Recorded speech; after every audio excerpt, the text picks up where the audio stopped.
Nokia Lumia 900 is Nokia's attempt at a killer smartphone. They gave it a large 4.3-inch clear black AMOLED display because Americans like things big.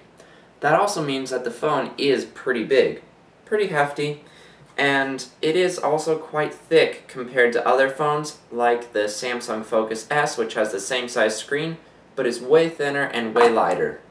So you definitely have to like a big phone, which personally isn't my style, but it's a good phone if you like a big phone. It will be pretty noticeable in your pocket though, because it is large. Anyways, they gave it a Carl Zeiss 8 megapixel camera on the rear, and a dual LED flash, and then you have your typical volume rocker button, and then your power button on the right side, and your camera button, physical camera button, as usual on all Windows phones.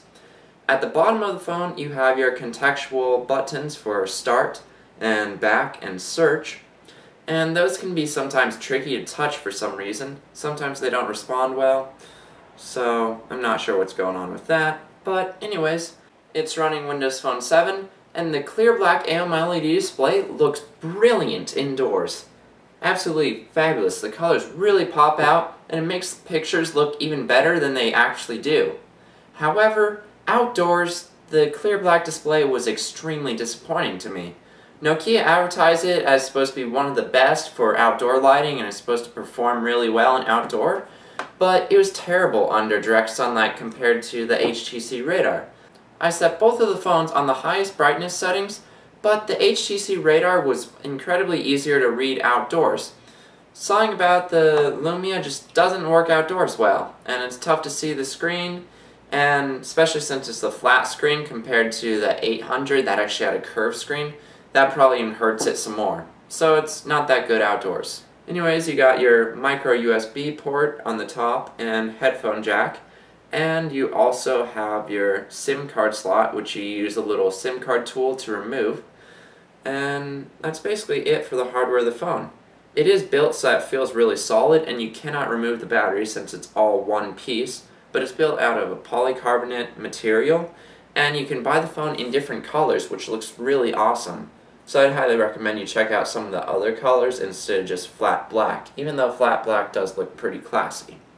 In terms of hardware specs, you got a 1.4 single-core Snapdragon processor, which is the top of the line on Windows Phone right now, and so it performs really well, as good as any of the other top-line Windows phones will, and it's got 16 gigabytes of internal storage.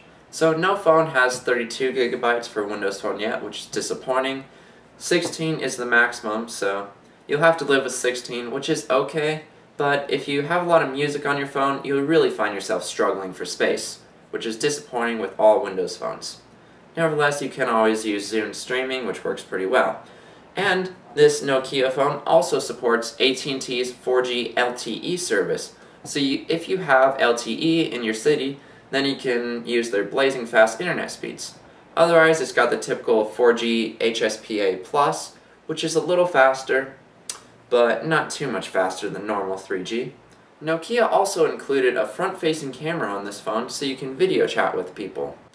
Overall, it's a really well-built phone, but in my opinion, it's too heavy hardware-wise and too thick, and I'd personally go for the HTC Titan 2, which also is LTE and also has all the same features, but is thinner and it has a bigger screen.